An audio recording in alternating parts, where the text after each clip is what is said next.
Holy shit, people. Episode 49. You know what comes next.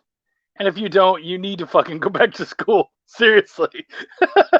But, I mean, dude, 50 episodes? And we only do this weekly, right? So that's huge. I'm so happy. And you know what? With how often I get to see you guys and have you guys all be a part of this and whatnot, it's just the best. It really is. So let's get this all spun up. I'm going to make sure that I can see what you guys are saying, because for some reason I like to pretend like your comments matter. I think that's sweet of me. I think I'm a good guy for pretending to give a shit like that. So please feel free to like this, share it. Brian Manel's in the house. We were just chatting not too long ago. Yo, what's up, dude? Good to see you. Yeah, like, share, send it around the universe. We've got Caleb Thusat in here tonight, who's done a wide breadth of work. I think I like to imagine what people's tables look like. Of course, you often see them. See, Brian, I like pretending my comments matter too. All right, it helps. It helps you want to make them too. But I imagine his table has a very good wide breadth, because I certainly know that he has some more adultish tales.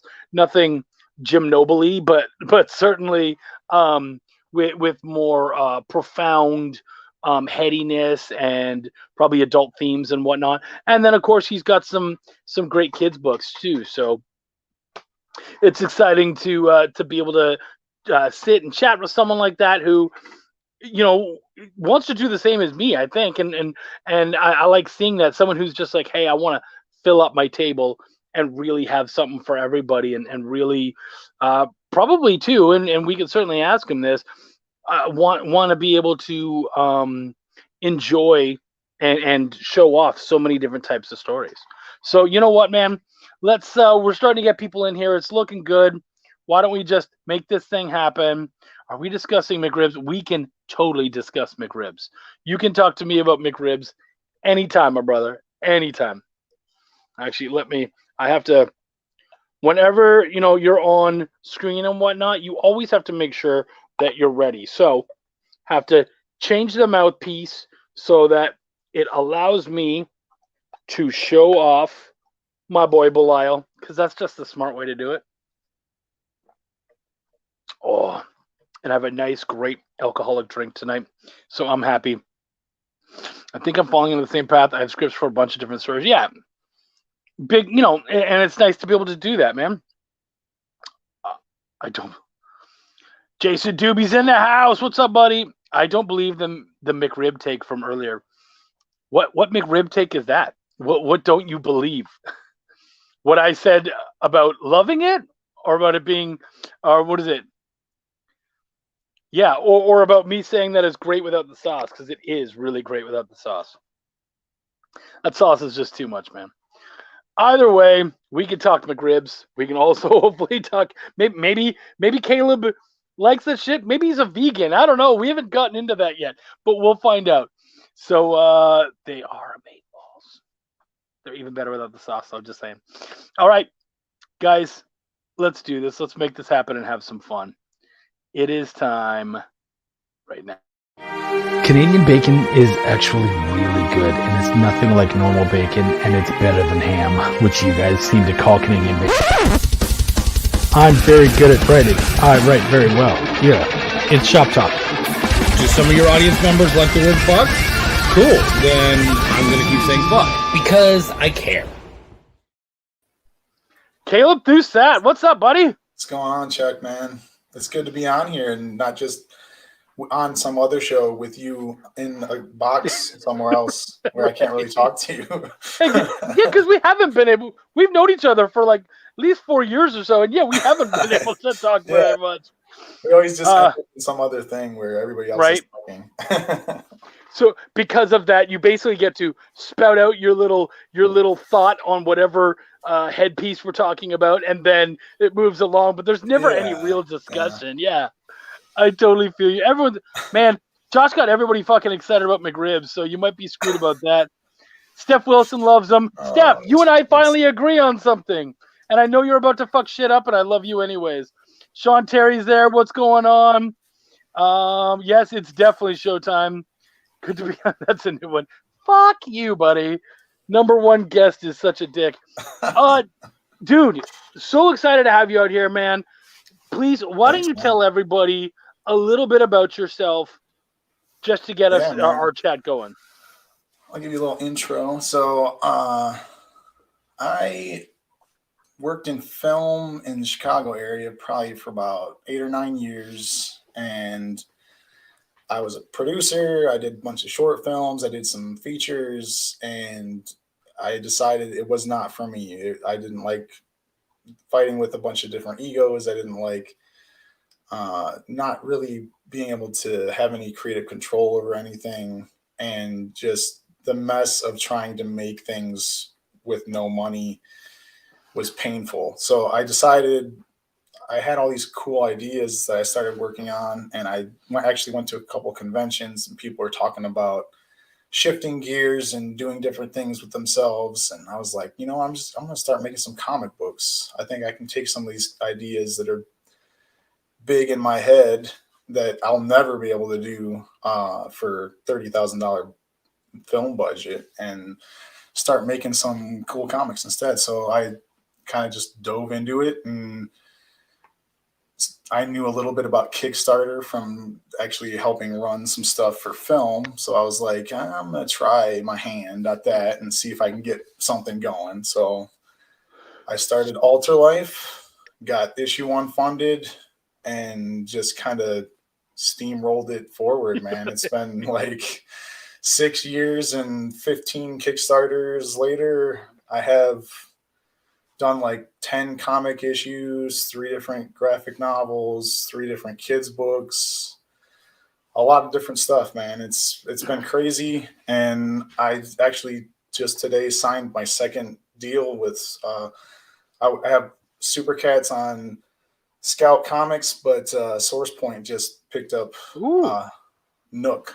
So Nook will be, yeah. Congrats, man. That's cool shit. Yeah, man. So you get the inside scoop, man. It's like this.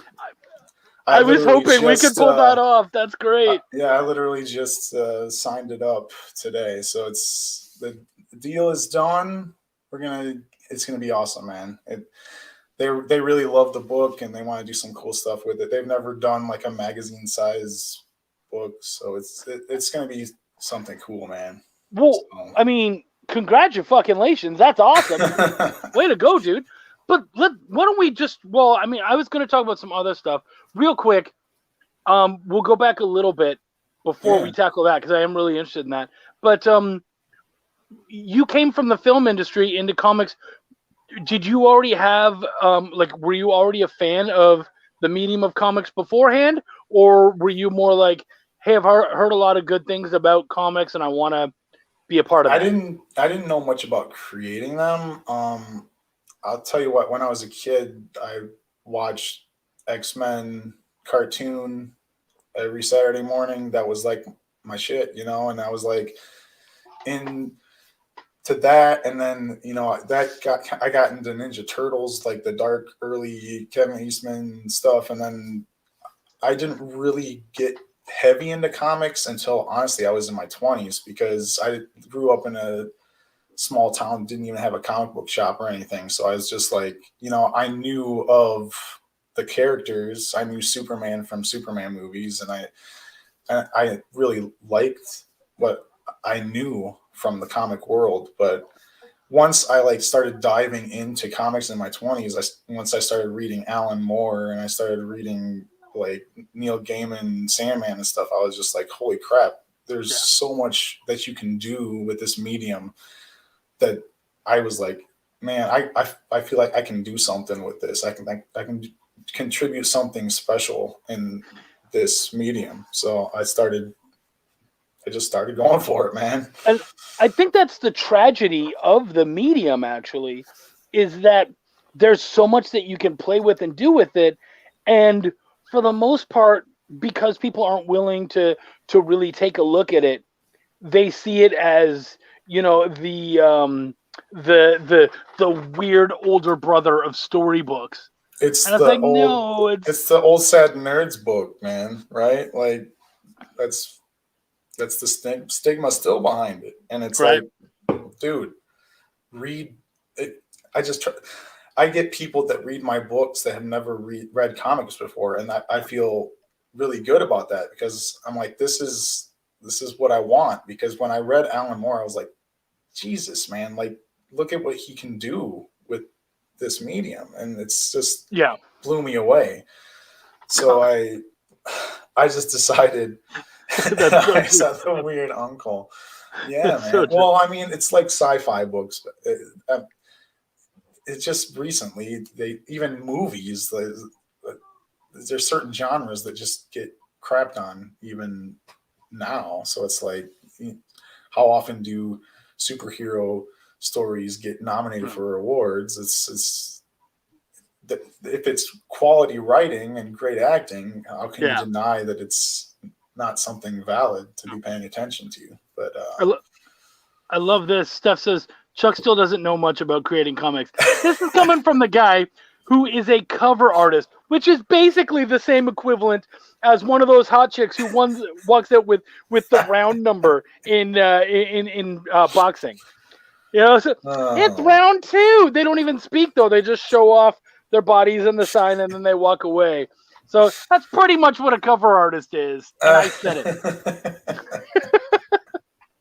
If you were any oh good, you'd do Jesus. panels, motherfucker. That's And hilarious. that's how you get good fans, by the way, Caleb. You talk shit to them and let them talk shit to you. That's how you get real meaningful fans. Well, Pinups. I love, yeah, right, pinups, exactly. Everyone is jelly of cover artists. We're only jealous of the amount of money they make. That's the only thing I'm jealous of, and I will not even fucking hide that. Um, yeah. You fucking guys, it's so great. Yeah, if you can't create comics, there's always editing. It's a part of the process, you motherfucker.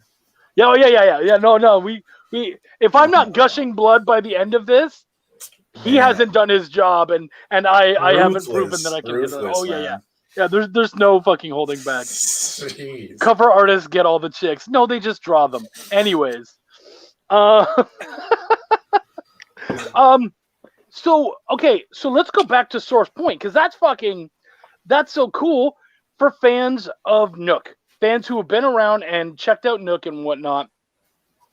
Yeah, man. Yes, Katrina, exactly. Put him in his place. Um, so for fans of Nook, are we going to see the same story kind of come out again through Source Point, or are you going to bring that out and continue on? What is the plan where that's concerned? For the most part, it's going to be the same story, but we're going to have some new art and stuff added in there. Some things might be changed a little bit, but nothing's going to change story wise. They love the story, so. Yeah, But we're going to see issues instead of just one issue in a trade. It's going to be something that people are going to want to grab because honestly, I love this story so much still that any time someone's willing to do something else art wise with the characters in the story, I just can't wait to see it. So the fact that we're going to have more covers and we're going to have different variations, it's going to be cool to see other people's takes on it. And they're relating it a lot to like Coraline and like Dave McKean art and stuff. So there's going to be some cool things, but Marcelo, the main artist, is still going to be involved in a bit of the cover art itself, but we're going to have some cool new stuff, man. I'm really excited to see what they do because, I mean, I've been kind of shopping this around here and there. When I had the first issue out, I was shopping it around, and everybody's like, "Oh, black and white. I don't know. Like, we don't really pick up black and white comics." And then I just kept watching what people were releasing over the years. And once I had the full book, I'm like, I'm gonna submit again because trends are changing. People mm-hmm. want these World War II books. People want black and white again, and so like it just clicked. So you got to just watch and I also just been building relationships too. So it's like Yeah. you get to know these people after a few years. And that's honestly how Super Cats got on Scout Comics was the first show I ever did. I had one issue of Alter Life, and the guy who is now the editor of the Scoot imprint Rich was Rivera. there. Well, not Richard's one editor, but Wayne Hall. Oh, okay. He has his own podcast and stuff. He writes reviews for Major Spoilers, but he read my issue 1 of Alter Life, and he like absolutely loved it and was following me ever since. And when they announced doing the imprint and that he and Richard were involved, he was like, "We're getting Super Cats." So it's like that was just something crazy that came from 5 years ago. Honestly, like the first show I ever did, I was like, I'm at a Wizard World show with one comic. I spent like $350 on a table for selling one comic, and I'm like, yeah, I'm not going to make any money. But lo and behold, sometimes it's not Right. about that. You meet Yeah. the right people at the right time and keep grinding it out. Like you were saying, I have a wide variety of stuff that I have on my table. I did that for a reason. Like I wanted to find what people thought I did well. So I was like, I like writing sci-fi. I wrote some sci-fi, like ghost stories. I wrote a ghost story. I wrote a zombie thing that I actually have since kind of thrown away because nobody really cared about it that much. I was just like, why am I investing time and money in this if it's not working? And then, so it's a lot of trial and error.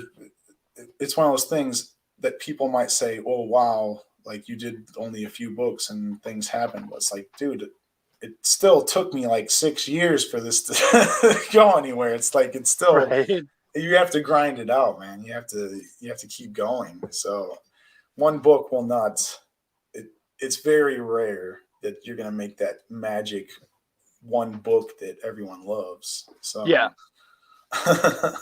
Yeah, no, it's so true. And fuck it. Steph is so dead on. I did accidentally block her, and you know what? Sarah's not here right now. She could literally be in YouTube trying to talk to us. So thanks for reminding me, Sarah. If you are out there, I haven't seen a fucking thing you've said. So come on over to Facebook and let me know that the blocking did continue, and I need to figure that shit out. Oh, that's fucking funny. Oh yeah. Or of course, John says, or sometimes you need a book that just anyone loves. And yeah, that's tough. Yeah, you know what, Steph, you're right. Moment of silence for Sarah. I guess you wouldn't have known about that, Caleb, but last week, man. You know what, man? Just kind of flipping through all this stuff, and I was trying to punch up her comment, and if you go too far over, it gives you options. And one of the options is block. And so I just blocked her ads, and I was like, oops. No. And there was no way to unblock her or anything. What? There was no way to. So I didn't know if it was just for this, because it's StreamYard, it was just for this session, or if she's been blocked from my YouTube altogether. So we'll find out. You know what? There will be casualties, as we all know. So better be careful with them clicks, man. Right? Yeah, exactly. See, we will remember you, Sarah. Thank you, buddy. You guys, that means a lot to me, because I'm the one who killed her, apparently. So you've got a lot of different, as we've said already, a lot of different genres and whatnot. I mean, look, you've got you got the Neverland coming out. You've got Alter Life, which is kind of a sort of, well, it's definitely sci-fi, but it's like almost like a modern day sci-fi. Like things are just brought. I mean, it's not that distant future, right? No, like it's the same sense as when you watch like something like The Matrix, where it's like it's present time. But, yeah. Maybe slight future, alter reality, something like altered that. Future. But you've got all that. Plus, you've got Nook, which is a World War II story. You've got your zombie story. I mean, which is Zed. You've got all these different stuff. The question is, were these and no judgment? I'm really just interested in where your head's at. were these all stories specifically that you wanted to tell, or was it that, hey, I really want to play in this genre now? What is a good story that would work in that genre and allow me to jump into a different pond? In all honesty, it's all dependent on what inspires me at the moment. So like Alter Life came from, I was stuck in a 9 to 5 job and I had this crazy idea about being trapped in this loop that you can't escape and trying to figure it out. And it was like basically a study on depression and with science fiction. So I like wrote that in that time of my life. So it's, and then Nook kind of came from crazy dreams I was having. And then there was like part of my family history and my grandmother getting older. And I was like, it's just a story that she was like, oh, you're thinking about writing a World War II ghost story. Like, I want to see that. So I like, it was something I just felt compelled to make. And so I made that. And the Super Cats, I had a 2-year-old son that I wanted to read a comic to. And honestly, like, most of the stuff that I would pick up that was kids comics was garbage. So I was like, I'm just going to make something. So yeah.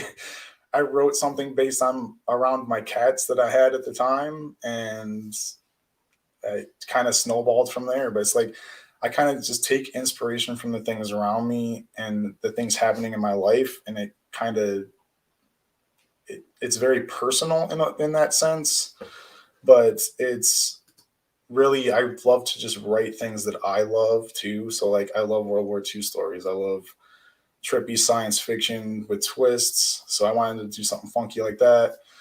I love time travel. So I wrote Flytrap. I like Back to the Future and Terminator, like 2 of my favorite movies growing up. So I mean, who can't just, every time Back to the Future's on, I'll just watch it because I love that movie. But it's like I just end up kind of writing things that I love and kind of taking genres and putting my own personal twist on them, kind of mashing things up and trying to make something new out of old things.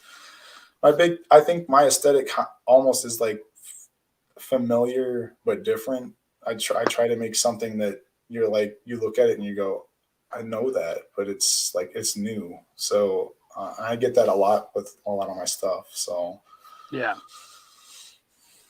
Good shit, dude.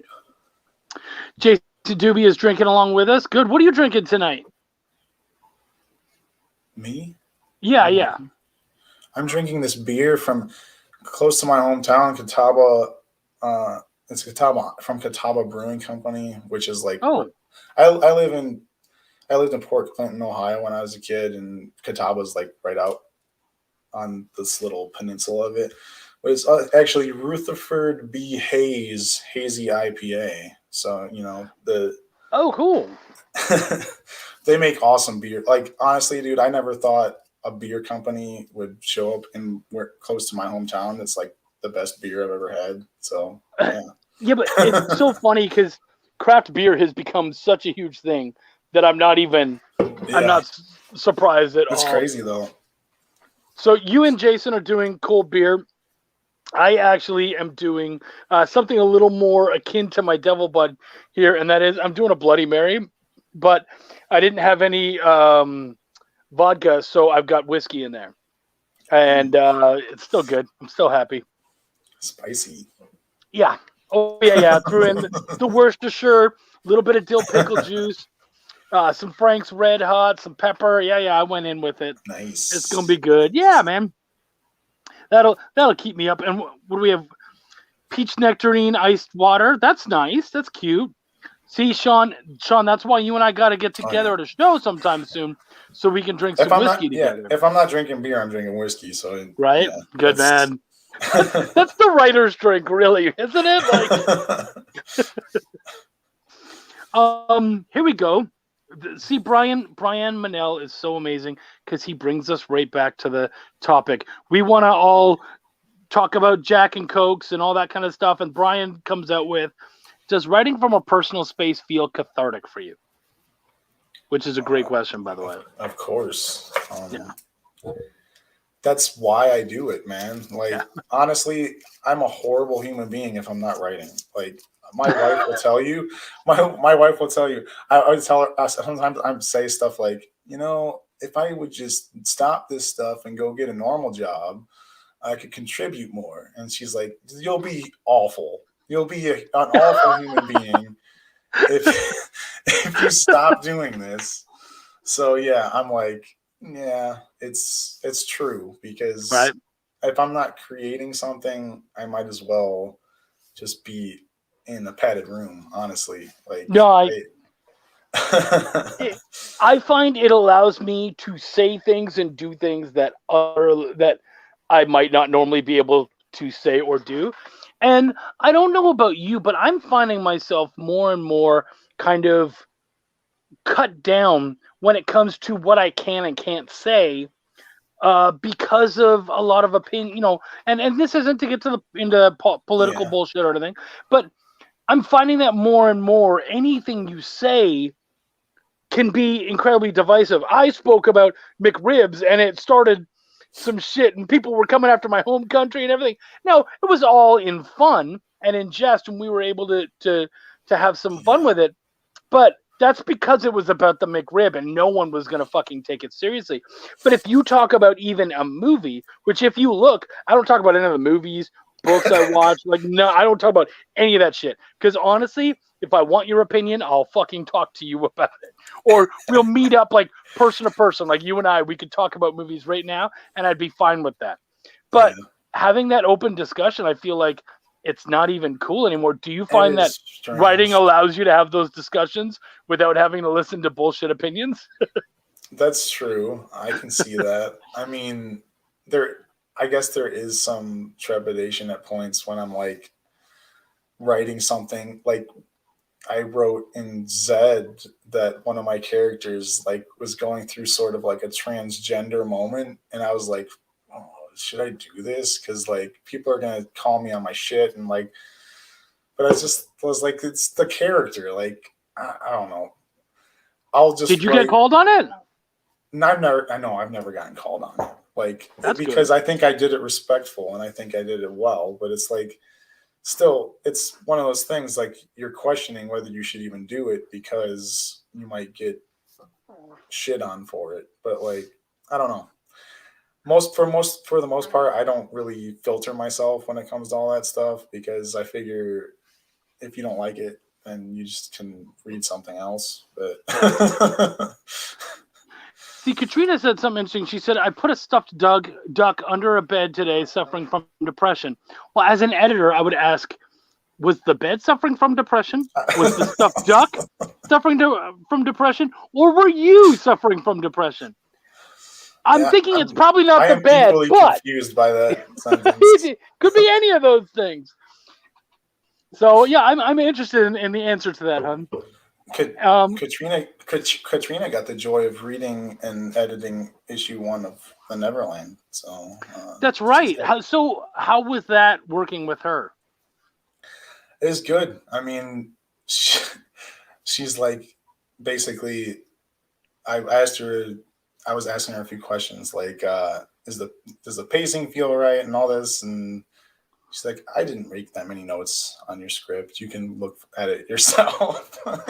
But I'm like, that's awesome. I guess I'm doing something right. So Right? it makes me feel good to send Yeah. something off and get that kind of feedback. So Right. It's funny that's because always I the had. thing. That's honestly, that's like the biggest thing for me. Like, I'm pretty good at grammar and spelling and all Mhm. the simple editing things, but like, to like make it feel like when I'm not losing the audience, or like that Yeah. there's a moment of a reveal or something that keeps the reader wanting to turn the page. So it's like, it's just good to hear someone come back and be like, yeah, it's pretty solid. So Yeah. that's good.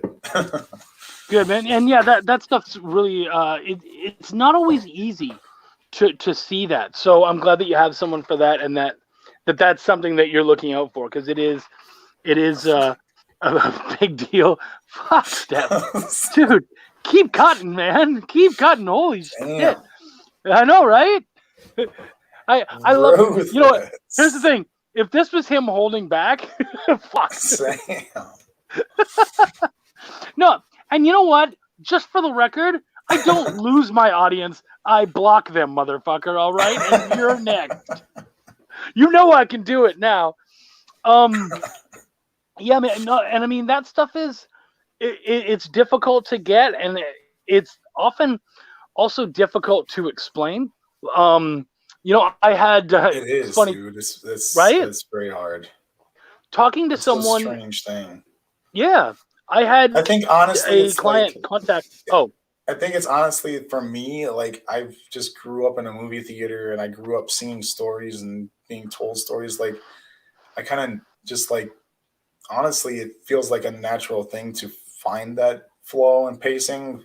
And having gone through film school and knowing like the basic 3x structure and all that stuff, but just it's like it's a very strange thing, especially when you're breaking down issues and like letting keeping people interested from issue to issue and overall. So like I think a lot of people come into comics thinking they're going to make this grand idea that's like 20 issues long, but it's like honestly, if you want to become a good writer, just do something that's 3 issues to start, yeah. or something that's small, a one shot, something that you can ease yourself into figuring out that the feel for that and how it's going to work. I Uh, mean, that's why anthologies are great. Those little like 4 and oh 8 page yeah, stories and stuff. And I mean, what bothers me is that I have so many people who kind of look down on that and they go, "Well, no, I want to tell something big." And I'm like, "Well, maybe you need to be fucking ready to tell something big." yeah, And and if you can't give me a good like 4 page story that hits all the notes and all that, like I had someone send me a 4 page story and they're like, and I looked it over and I was like, dude, you need the who, what, where, why, and when, and I've got like hmm almost none of that. And yeah, they're like, well, it's only 4 pages, and I'm like, nah, man, you should be able to. You can do it in 1 page. yeah. You can have most of that done in one panel if you're thinking about it right. So don't fucking blame it on the medium or on the page count or anything. That's on you, man. And we gotta own that. Yeah, man. Either That's you get honestly that what shit or I you don't. tell. Like I actually just did a panel over the weekend with no voice about creating comics and doing Kickstarters, and I have a thing for I'm gonna be at one of my library from my hometown talking to kids about making comics and stuff too. But like the whole idea is perfect that like 2 to 8 page, really 4 page. If you can do a 4 page story, like then expand from there. I honestly didn't do that when I came into comics. Yeah, And when I look back at it, I'm like, man, it would have been a hell of a lot easier to start there instead of going issue first and then go back to some shorts. And then because I knew scripts like movie scripts, but doing 90-page movie scripts versus, a 4 page Supercat story, which is like something I'm pumping out regularly now for this, because they do like the Frontiers magazine thing that I'm doing yeah, is like highlights. So like it's almost like I get the little exercise in the 4 pagers every quarter now with my Supercat stories, which is nice, but yeah. it's it's good to kind of get pushed back into that with something like that. But yeah, that's like the foundation, man. That's the Right. foundation. And that's something you and I share because we both have cat stories in that book. Yeah. Because Cat Oh Dad and yeah. Super Mom's in there. I Yeah. was gonna say, heck yeah, man. Yeah, It's man. So exciting. we get to share that one. Yeah, dude. Brian Manell says my main story deals with a lot of self-hatred and whatnot. Definitely has felt cathartic for me going through it. Yeah, and usually it is. I mean, when people say you put a lot of yourself in there, that's almost just a fact. Like, Honestly, like when I start writing a story, I don't know if it's because I'm stressed out or like I'm stressing myself out writing it. But by the time I finish it, like it feels like I took this huge shitty lump out of my head and like got it out, and then I feel better. You know what I mean? It's like cutting this fucking tumor out of me, and then I'm like, oh, I had this huge feeling of relief, you know. And I think that's what I'm constantly seeking, making more books. So Yeah. it's like a drug. It's like a drug at this point. Yeah, totally. You know, it's funny. So Brian says this because he's going back to pacing. He says, I feel like studying the pacing from film really helps prepare you for pacing a story in general. It helps that they're usually 90 minutes to less than 3 hours. And when something feels off, you can usually understand why in some way. You know what? Actually, I will tell you that I disagree. And I feel like the better, and maybe this is just me, but I'll explain why. And I'm interested in your take too, obviously, Caleb. But I believe the better medium to study pacing is actually 30-minute TV shows. And the reason for that is whenever you start a scene or whatever, you're working to that next commercial. And when you hit that commercial, you got to give them something really interesting to then make them sit around for 2.5, 3 fucking minutes of Tide and other bullshit so that then we can get to the next part and we can see that. And then you have to ramp it up to the next commercial. And I like to say that those commercial breaks, those are like your page turns. And that gets people, ooh. So I feel like TV for pacing, I feel like TV is the one because it's easier to just openly feel the pacing. A lot of times with movies, of course, because they're not forced to do things in any one particular way, you can find them really ploddingly paced or really quick. But with TV, they're always running for that next commercial. I like so, that. And it's always the same length, which obviously in comics we can go longer, but you know, a lot of there is a normal page count, so to speak, that 22 to 24 pages that a lot of us kind of tend to hold those single issues towards. But even if you're doing 36 pages, you're still doing the same thing. You're trying to find where those major moments are to kind of, get people excited. And yeah. I think you're right. I think there might be a combination of both there because the film itself with the 90-minute arc or even the 2 hour or whatever, it's just the basic arc structure for like an overall series. Like if you're doing a 5-issue series, you can kind of structure that the same way overall as you would the pacing of, say, a 90-minute movie. Yeah. But you're right, like breaking it down issue by issue and keeping the audience engaged, definitely the TV show element is there because that was the trickiest thing for me coming from film because I did Alter Life issue 1 and I was like, okay, now I got ambitious my eyes got big and I was like, hey, I got one funded. My only failed Kickstarter was because I went, oh, I did one Kickstarter really well. I'm just going to do the rest of Alter Life all at once after doing one comic. And I was, no, don't even try to do that. No.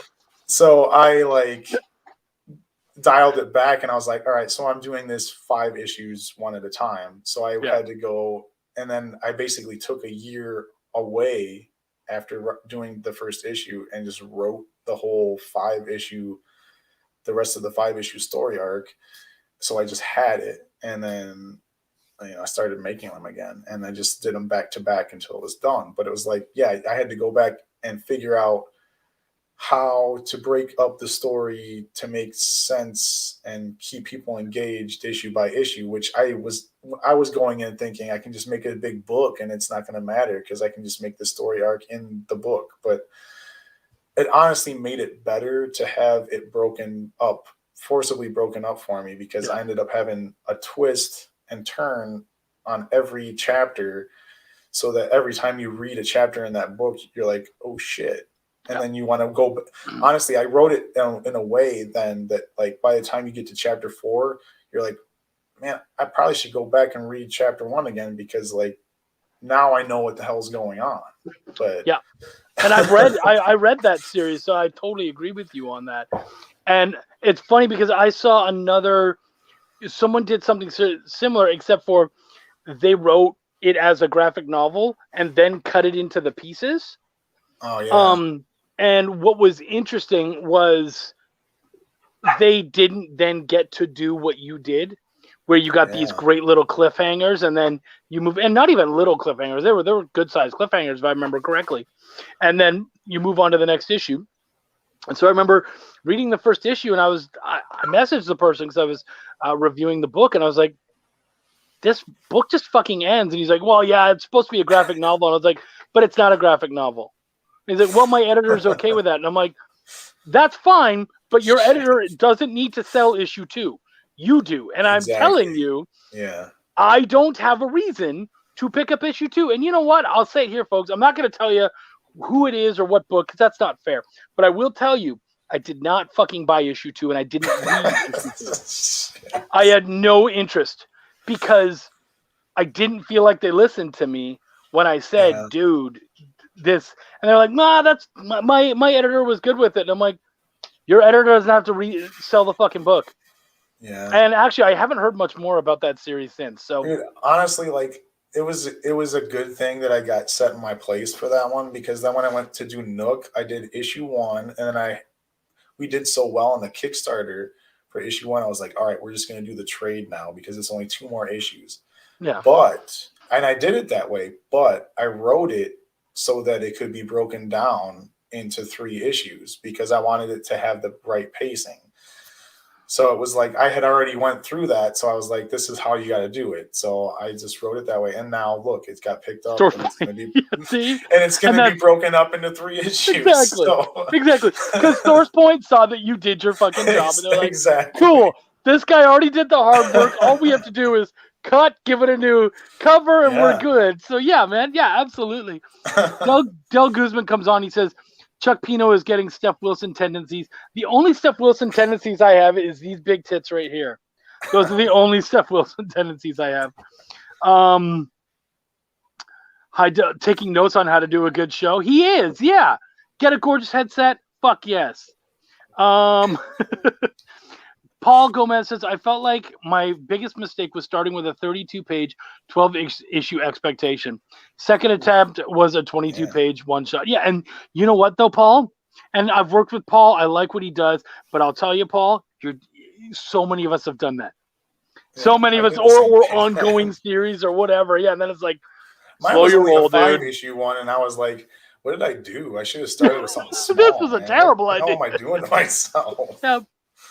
It's Yeah, like a absolutely. year later of writing, I'm like, okay, I still haven't made another issue because I overdid it here. But right. what are you gonna do? Like, I did some short stuff in the process. I started Zed in the process, so I went through that. But that was honestly, like, that's another thing I learned. I was like, some things just don't hit at all, and I did the Kickstarter for that, and I got it funded. But it was so painful to get both of those issues funded. I was like, this is not working. Like, it's just something about it is not clicking, and it's not.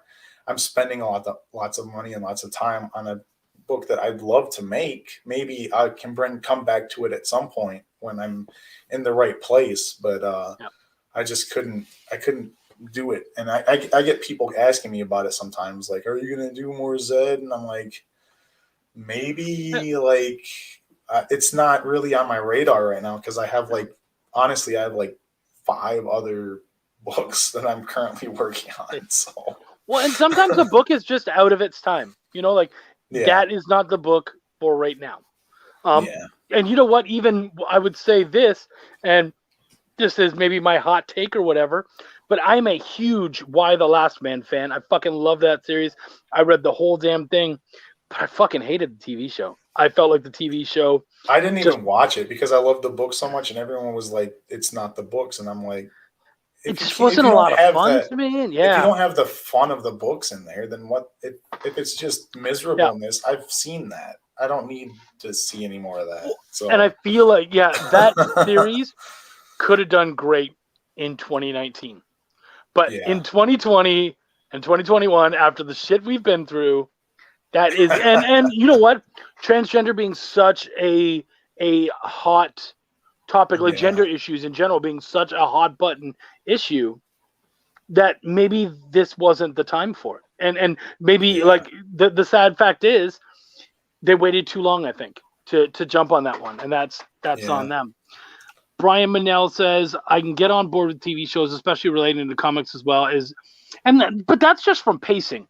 I'm sure when we're talking about movies, the great thing that you can take from movies, and I'd love to hear any other great things, camera angles, and all that sort of stuff is great, and that's stuff that we don't. I'm going to stop the show for 1 second because the only time you ever stop the show is for something truly important, and that is my lady's leaving. I'm giving her some love. Love you, Wendy. Have a great night. It's worth it, folks. Take a second out of every day, no matter what you're doing, and show your love. But yeah, what other things in movies do you think are things that we should be taking note of in comics that can maybe help you better as a writer, artist, etc.? I think you're right on the camera angles and stuff. I don't know, like the script writing is very similar, but it's a different beast. Like I had to kind of retrain myself because you're writing motion versus you're writing still. So you're basically writing for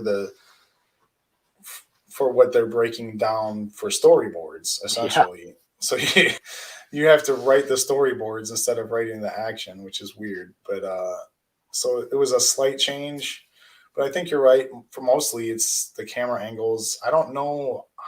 I mean, honestly, the pacing, depending on the length of the movie, or if it's something that matches your style, you can get a lot from. If you're writing a zombie story, just watch a crap ton of zombie movies just to get yourself like the atmosphere and the feeling. Just get you in the zone. It's quicker than necessarily like just reading tons of books about zombies and stuff. So honestly, like I'll read a couple comics here and there for my Peter Pan thing. Honestly, I'll be completely honest. The reason I started writing a Peter Pan story because my son, who was 3 last year during the pandemic, was like obsessed with Jake and the Neverland Pirates on Disney. And he was just like watching it nonstop. And I was like, man, wait a second. I could write something cool like that's during the pandemic with Peter Pan. So so I was just like oversaturated with this television show. So I started watching and reading everything that was Peter Pan. So like just to get the feel of it, to see people's different takes on it, different costuming, all that stuff. It just gets you in the mindset of creating something in that world, Peter Sorry, Pan. Yeah, I was just going to say Peter Pandemic. That's so fucking funny. My kid just came in. What? It is not called Peter Pandemic, but that is pretty good. I would give you that. Right? now you're disappointed. You're like, no, that's I'm like, that's the comical version of what I'm right. Writing, but Come on, give me a hug. You're going to be fine. Take care. All right. Go lay down, all right? I know my strengths. My strengths are not really comic writing. My strengths are like fantasy, sci-fi, darker stuff. Usually, the Super Cat stuff is just because I know cats, honestly, and I know kids and cats. So I can make kids laugh, so I can make Super Cats. But yeah. But don't you think it's gonna be good, man? It's very different. I'm excited. I believe you. But don't you think that it's not about being? I mean, obviously, you can be better at a certain medium or whatnot. But don't you think it's just about understanding what that medium requires of you? Like, really, if you can write in one, you can write in all of them. You just have to respect the medium Yeah. and understand how to do it. So I don't know. I'd say that you're not a great comic writer. It's just you're a really good writer, and comics is a medium, but I don't think it's the only medium. Obviously, it's not the only medium you could work in because you've studied and worked in other mediums. So, Mm-hmm. yeah. What's this? What do we got? People saying, night to Wendy. Thank you, hon. I appreciate that. I think maybe the color of a film, color is pretty important for setting the mood of a scene. That's true, right? Like they don't tend to play with color quite as much in TV shows. That's true. So yeah, okay, I feel you there. Lighting, yeah, absolutely. Yeah, I love the. You get a good mood out of a good movie. I mean, I grew up with movies more than I grew up with comics, and that's like where my storytelling came from. But you know, the Neverland series that I'm writing is like really based around like Hook and the Neverending Story and like the darker labyrinth and stuff, like the dark stuff that 80s and 90s kids watched. That like you watch them now and you're like, Jesus, some of that stuff is pretty ruthless to watch when you're a kid. Yeah. You're like, damn, I didn't realize this was so deep for a kid's story. But that's kind of what I try to do, is emulate that the things that I love and things I grew up with. So I'm like, let's take a Peter Pan story and make it like Neverending Story, where you can read it to your kids if you want to, but you're going to get a hell of a lot more out of it as an adult. So now it's funny because when I think of Neverland, especially when I think of our modern day, how people tend to look at stories and whatnot, especially now that having a varied cast, varied cultures and genders and all that sort of stuff. Was there any worry of having characters such as, say, like Tiger Lily or something in there? Like, did you feel like you had to look at that character a little differently and be a little more sensitive to the culture, or were you trying to be more true to the character? Like, what does that look like when you're working on it? I mean, I'm aware of. I mean, I read my first thing getting into this was just reading the J.M. Barrie original novel, because it was that's what I wanted to base it off of. Dude, that book is not for kids at all. Right. It's so kids scalping people and stuff. It's just like, Jesus. But I mean, it's completely racist at parts too. But I mean, I think about that stuff, but I'm respectful in general of most things. So when I wrote it, I just am aware that I'm not writing Indians making noises, running around fires with red faces like Disney. But it's like I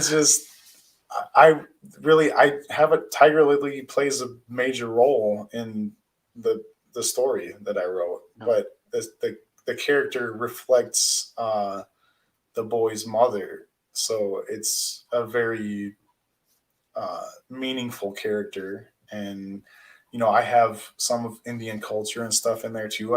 You do some research and you be respectful, and that's all you have to really do. You don't, as long as you're not just like making crap up about what Indians are. I think if you're looking at the right sources and so yes, obviously I'm aware and being respectful of what's going on, more so than probably Disney was back in the day. Disney, or even the original writer. With the original. But I mean, it just goes with the times, right? Like you write things in different times, and that's really my books. When I write them, I try to make them timely. So it's Neverland is set during the pandemic. It's about a kid who's forced to grow up too early because of the pandemic. So he's like, he escapes to Neverland, and there's no magic there. and he has to figure. Basically, he's like swept up into this quest to bring Neverland back. So Oh wow. yeah, it's gonna be something special, man. Like after I wrote the first couple issues, I'm on issue 3 now. My goal for the winter was to write the full 5-issue arc, and I'm already almost done with issue 3. So I'm like inspired by this story, and I feel like it's timely, and it's again, it's familiar, but it's different, and it's going to be something that's going to blow people away, I think. So Good. yeah, That's fantastic, dude. Brian I Manel comes love on. I love when I hit on a story that like you get feels from when you're writing it, and Yeah. you're like, man, I'm onto something with this. Like Yeah. when I finish an issue and I like hand it off to my wife to read it to see like what her reaction is. I'm like sitting, she like hates it because I'm like sitting there watching her like, what's going through your head? But like, and I've been validated multiple times on the first issue of this, so I'm like, there's something special there, and Great. it happened with Nook, and it happened with Alter Life, and it happened with Flytrap, and I'm like, there's some when you find those right ideas, as many ideas as you can throw up on a page, you should do as a writer. But like, there's going to be those ones that pop out that you're like, God, something about that just like rings true and rings right. Yeah.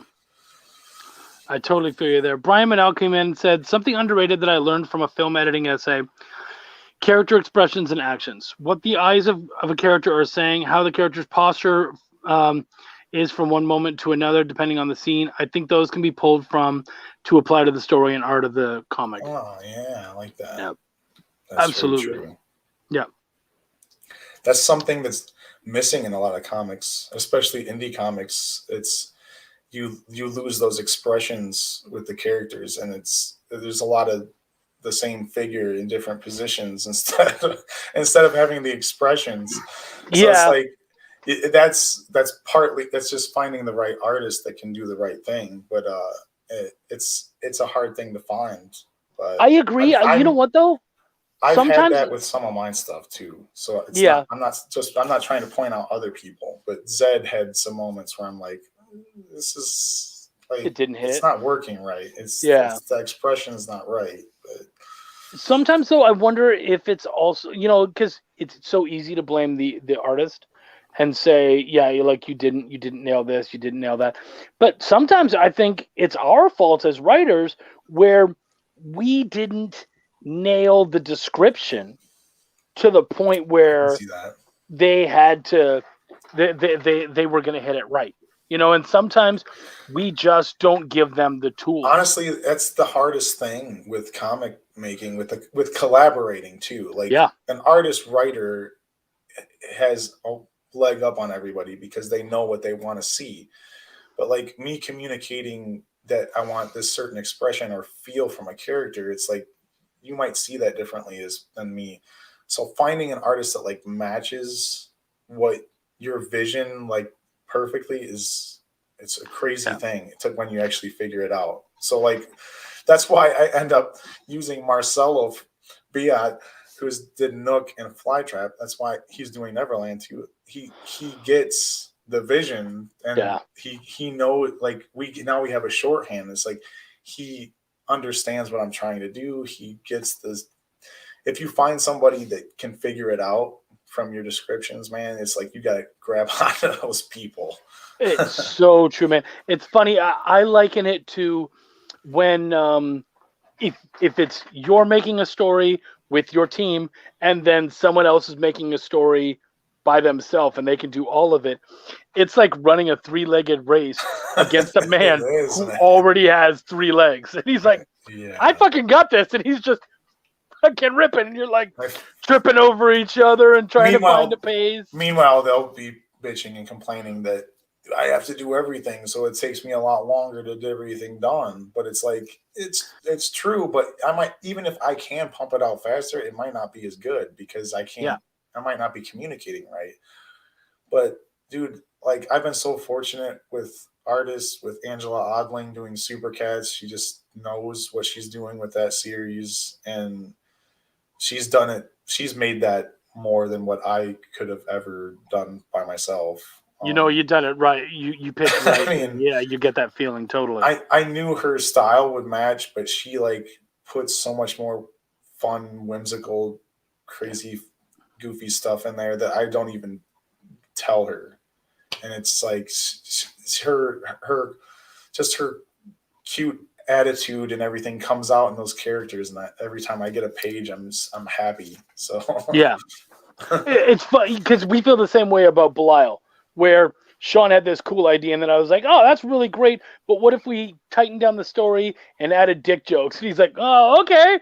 And then we brought Greg in, and Greg's like, "Oh man, I've got all these funky ideas for creatures," and we're like, "Cool, fucking do that." And it's like every time anyone touched it, it just became bigger and bigger. And yeah, I love that aspect of collaboration, where the one thing that those guys are missing is that the person who can do it all.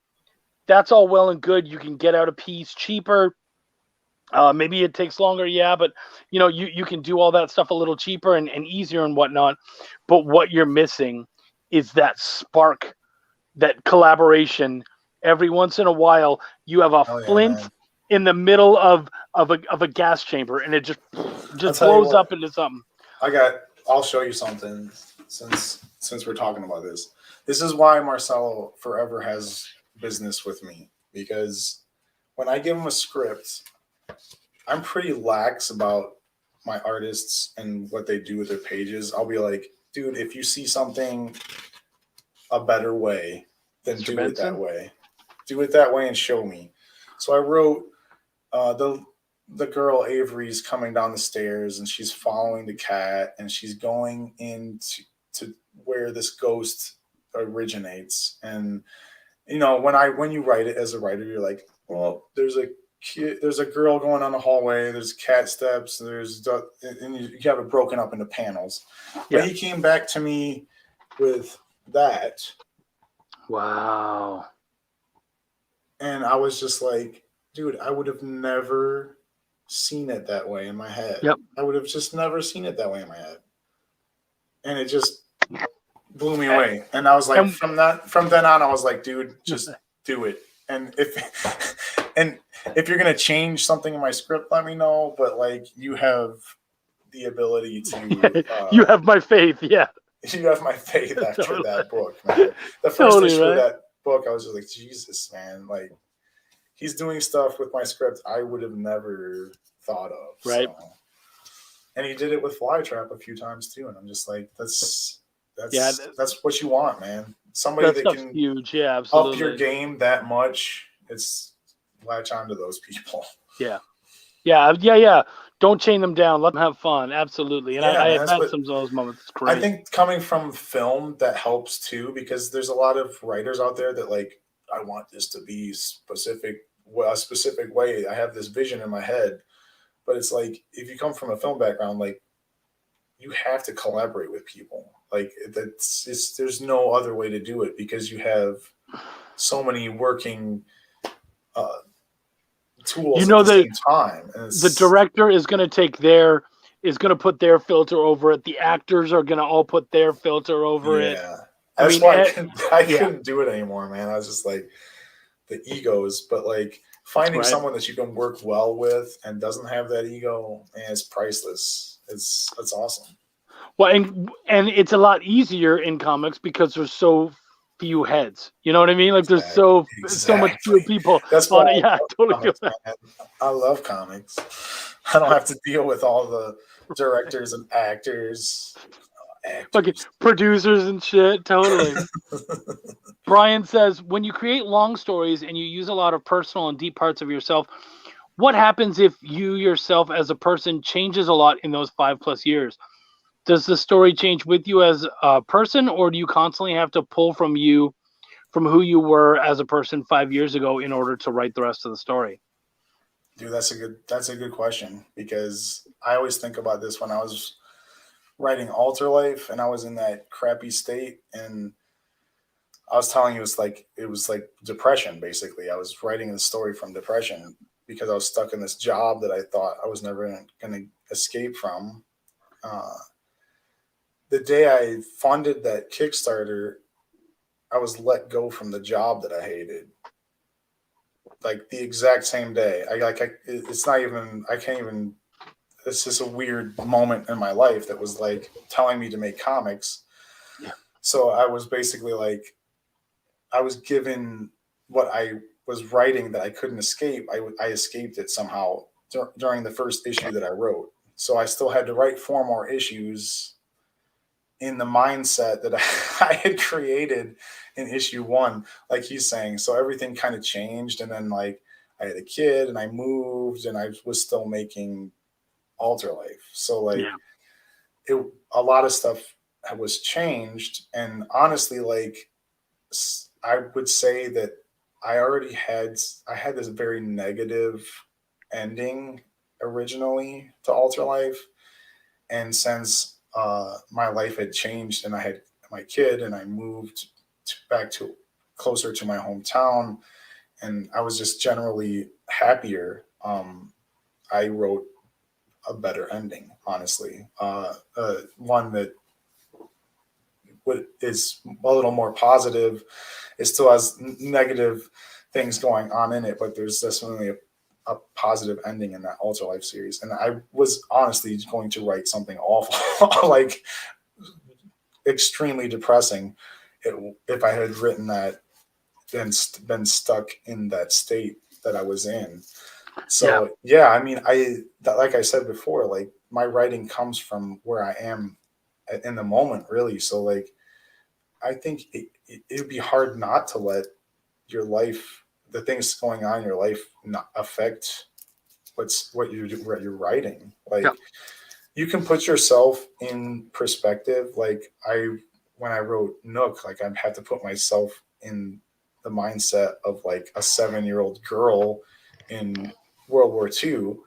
And you can do that, but like when it's something deeply personal, like the Alter Life story, it's going to come from your mindset. There's no way to avoid it. So I think it could probably depend. If you're writing something more personal, Nook came from family history and dreams and stuff. So I didn't feel as personally attached to those characters, but like the Jake character in Alter Life is like me. Like I wrote that character as me, pretty much.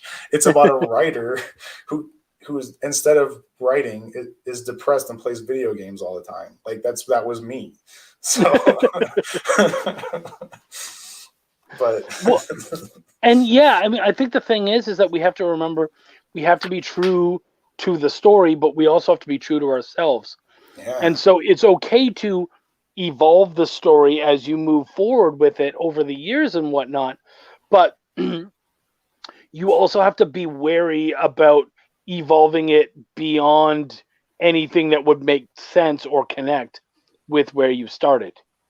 And so it's just like he said, it's a fine line, guys, where you really, and I mean, that's the tough part about writing something over that long period of time, especially if you're putting out issues, because you still need to be able to go back and if it changes too much, then nothing what else you I've promise written people won't be nothing there. else I've written has taken as long as that. So like, I guess I've never really had that moment again. Like Nook, I wrote within the same year. Flytrap was a 60-page one shot. And Super Cats, it's like those are just little fun things that I write. I'll make up a deeply silly personal idea and dark, and I'll make up a silly story and tell it to my son. And if he likes it, I'll start writing the comic. So. That page you showed is freaking incredible. I love the idea of an artist taking the reins and making something better, therefore making me look better too. Yeah, and that's what we all want. Like I tell people all the time, what we want as writers is to put enough on the page to inspire the artist to do better than what you imagined. I'm gonna pimp off another page that he did. Pimp. Steph Wilson's in the house. He knows all about pimps. So yeah. Where is this one right here?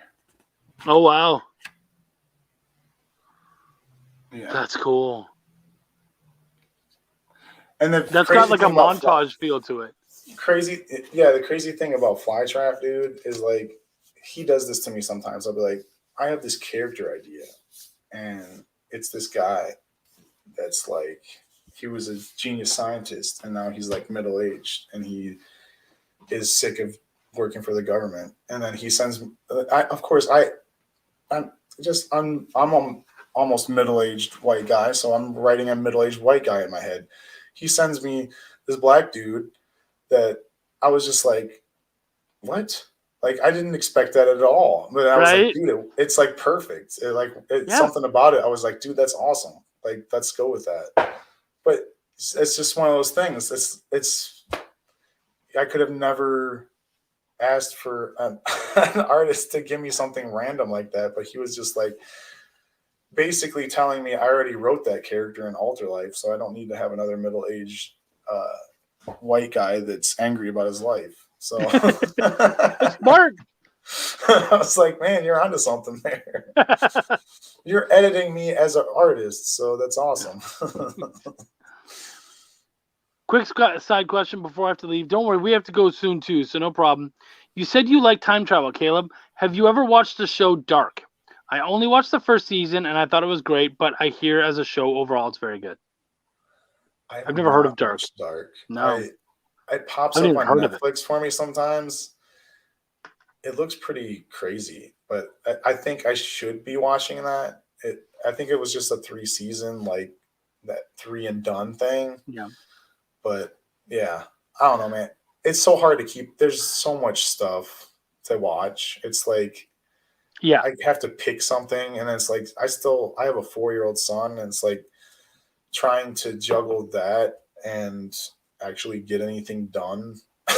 It's like, yeah, I have to stay up late to either watch something that I want to watch or get some work done. So, and it's been crazy work for me lately with between Super Cats and trying to get the Neverland stuff done and doing conventions, and it's just been nonstop. So I'm looking forward. Honestly, I'm not looking forward to the cold of the winter, but I'm looking forward to just being able to write for a couple months before I have to do any more shows or anything else, so I can get some stuff done. But yeah,